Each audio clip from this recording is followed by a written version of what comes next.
Wish Tov, everybody. I want to wish you a blessed month. Reading Hallel today, singing Hallel, just what the doctor ordered, as they say. Ana Hashem Haishiana, Ana Hashem Haishiana, Ana Hashem Hatzlichana, Ana Hashem Hatzlichana. May God save us. May God rescue us. Specifically thinking of all the people in harm's way. In Ukraine. Ana Hashem Haishiana.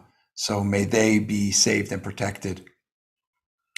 Also, the new month is a real good opportunity for people to take on things that they want to do to up their spiritual game.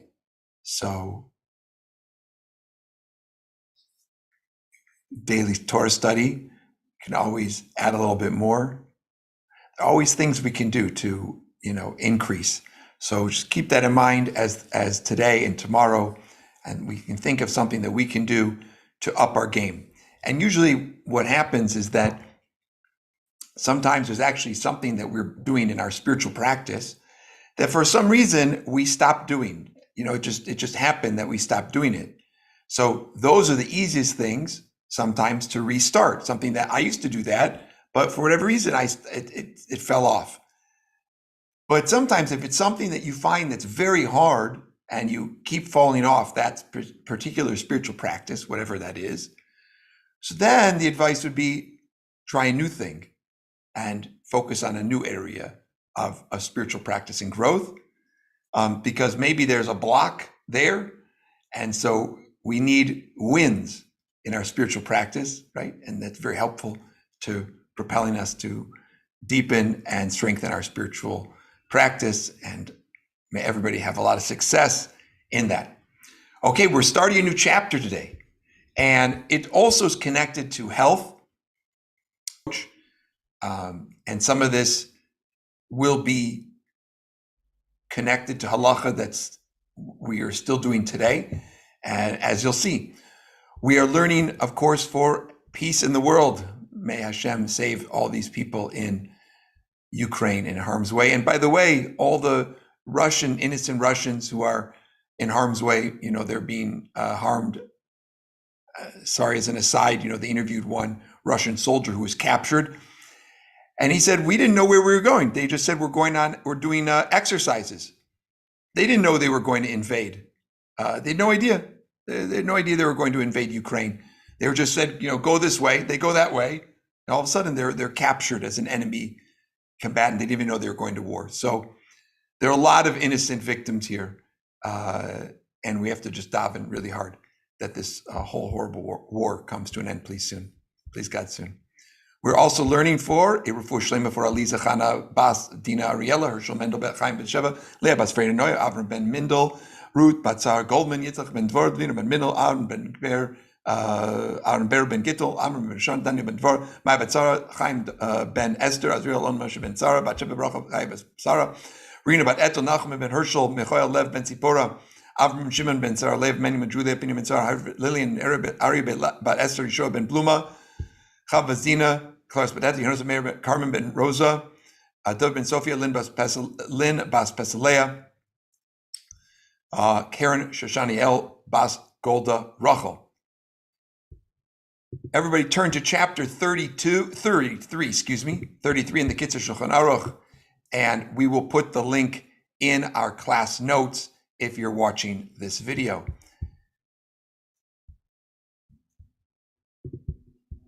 Kitzur Shulchan Aruch says, Asur lechol dag im basar. There is a halacha that we should not eat fish together with meat. Vafilim shuman oifos. You're not even supposed to have fish that's fried in a shuman ofos, what we call in Yiddish schmaltz, which would be like chicken fat, or for that matter, beef fat. Ibnei sakana, because it's dangerous. We'll explain what that means. You can't cook meat and fish in an oven together. Tanur katan. You could only do that, and assuming it's a small oven, if one of them is covered. But if you have like a big oven, he says, like our kinds of ovens, it's okay. So I'm not quite sure what the dimensions of those ovens were. But so therefore, I would advise if you do need to cook two things in the oven, one that's meat, one that's fish, you should cover one of them. Why is it not? Yeah, you notice like a lot of times like a meat restaurant doesn't have fish because Yes. because they don't have a fire for both. Yes, right. A lot of meat restaurants won't have fish because of this complication. And what's so interesting, this is the Ashkenazi halacha, right? Sephardim do not have this halacha, and there's a discussion about what's the reason. If you look it up if you go back into the Shulchan Aruch and so forth, it says it is sakana nafashos. It's dangerous, but we're not sure why. So we say it's a davar kabbalah. It's for Kabbalistic reasons. And so that's the Ashkenazi custom. We won't serve. And that's why, for example, on Shabbos, if you're serving a fish course, so you have a separate fork and a separate knife and a separate plate for the fish course, clear that off, and then bring the main course. The Sephardim do not have this halacha, but many Sephardim, not all, many don't eat fish with milk.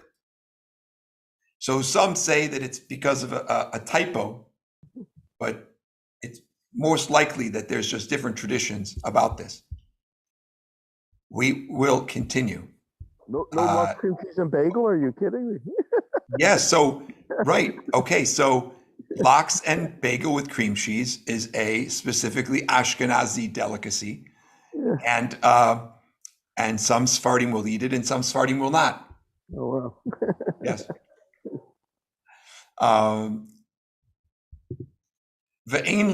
We did that. Okay. Number 2. So you want to have some fish, but you also want to have meat at the same meal. What do? Fish before meat or meat before fish. You should have some bread between them, or some kind of liquid. There's an idea that, even though we ate some, there's some remaining in our mouth from one or the other. And so we want to rinse our mouth out either by eating bread or having a drink, which is where the custom of having a l'chaim after fish, we believe, originates. Tzarich on Shabbos, or any day for that matter. Tzarich lizaher mezeas adam shekol zeh adam hu sam hamaves chutz mezeas apanim.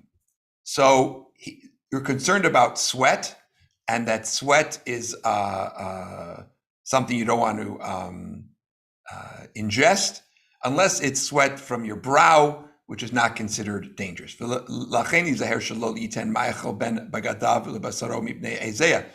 So you shouldn't store food, right, like on your clothing in such a way that it's somehow between your skin and your clothing. So you shouldn't. Again, I don't know how this works. A baguette, I don't know, something, because the sweat from your body will be in the food, and that's dangerous. You shouldn't put money in your mouth, because maybe the money has some body sweat. And also people's hands, they go any place, and some of them are sick. So out of sense of preserve your health, should not put money in our mouth. That would probably apply today. Tzarich reach eze ma'achel yaflit kol arok shebepivo lo yivelenu ki'im bolea yuchal lavo li'yedei sakana chas v'sholom. So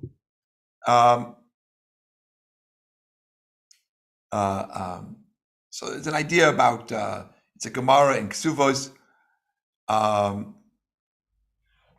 having to do with when you smell certain foods and about swallowing. We're gonna skip it because it's not really applicable today. sheniz galu. Now here's another one, which interestingly, there's a halacha to not have water which was left out. Okay. However, this whole thing comes from a concern that there would be dangerous animals would go into the water at night, and then when a person drank it, they would be endangering themselves. So according to Rav Zimrin Shlita, this halacha doesn't apply anymore, because when we leave out water in our homes, there's not like a snake or a scorpion or something, I guess snake, I don't know, some kind of animal is not gonna make its way into our homes and into the water. But I suppose if a person is living an agrarian lifestyle and they live on outside and they leave out a bucket of water, they might want to pay attention to this. But for those people who live in contemporary housing, Rav Zimrin says this is not applicable. You shouldn't put any food or drink under your bed, even covered,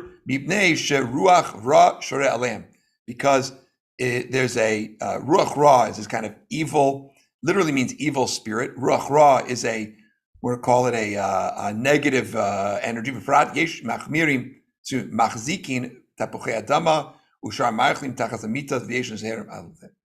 So what do we do with this idea of ruach ra?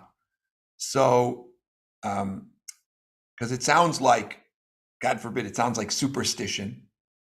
And we're not superstitious, right? There's not like somebody else in charge besides God who can make or break something, right? But the idea is that that it is one of the ways of understanding ruach ra is this kind of negative force, kind of a force which you're putting out into the world, which is negative. Like I like to say, ayin hara is very clearly connected to jealousy.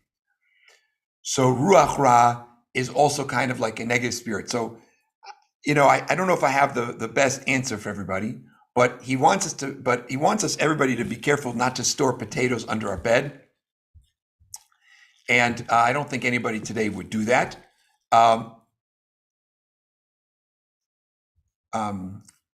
But the idea behind it could be davar sheba Kabbalah, right? There can be Kabbalistic reasons. And so for that matter, even though we wouldn't necessarily do it today, we should avoid doing it. Even if, let's say, we needed to do it, we would avoid doing that today. Number 7. You have to avoid dangerous activities, he says. Yesh Zahir should be very careful to avoid dangerous things. Ki sakanas chamira ma'asira. That it's being in a dangerous situation is even more concerning. It's more chamur. It's more heavy. It's a more serious situation than some of the other isurim that we talk about. The other things that are forbidden. V'yesh lachush yoser misafek sakana milasafek isur. You have to be more careful on something which is a suffix sakana from a suffix isur. Okay, so for example, what he's trying to say, it'd be nice to have an example, is let's say something may be dangerous, maybe it's not dangerous. Okay, we have to be more cautious in those ways than with something which may or may not be usur. Now, we're not probably talking about something which is usur deraisa. We're talking about something usur derabanan. We're not sure, are we allowed to do that or not? I'm not sure if this is muksa or it's not muksa. But sticking your knife into the outlet, I think it's off. Maybe, I don't know, right? So one is really dangerous, and one is just you need to be careful. You shouldn't go in a dangerous place. You could go in tachas kir netui, so a wall that's kind of leaning, like or falling over. Ve'al gesher re'uya, right? Or let's say a bridge, which is a not so sturdy. You shouldn't go alone at night. You shouldn't sleep alone in a room by yourself. you shouldn't drink water from rivers at night. Oy laniach piv al kiluach hamayim lishtois. You shouldn't put your mouth onto the spout when you drink. Shema yivlo ezed davar mazik, that you would somehow, right? Because if you're drinking right from so once upon a time, right, they would pump the water, and who knows, maybe there'd be something in there that you'd end up ingesting, which would be bad for you. And that's why I don't want you to drink from a river at night and so forth. So all of these things are potential, right? It doesn't mean for sure something bad's going to happen to you at night if you walk alone at night, but we want to, he says you should be careful because of these things. Now the question is, do these things apply today, or do they only apply at a time of his time? I think we could say that we should still be cautious, even today, about some of these things, and probably we're not cautious enough. And one of the things I would say, for example, today is, if you're walking at night, you should carry something reflective, because cars don't look, right? So the danger might not be from like muggers, but the danger might be from cars. So we need to take steps to protect ourselves at night. So in those days, the best way to protect yourself was to just walk in groups. In certain parts today, that would be the same place. But in other places, you might not be worried about getting jumped by muggers. And even, unfortunately, there are plenty of muggers who will hold up people. They're walking in groups. I know it's happened to people, certainly in big cities. But we can do other things to protect ourselves. So, for example, wearing or carrying something reflective when we're going around at night and crossing streets is a good way of avoiding an accident. Okay, we're going to wrap it here. Please God, we will return tomorrow with more learning. Fridays, we do the Parsha with Hasidic Insights. We'll return to our Halacha, please God, on Monday. Chodesh Tov, everybody. Have a fantastic day. Peace.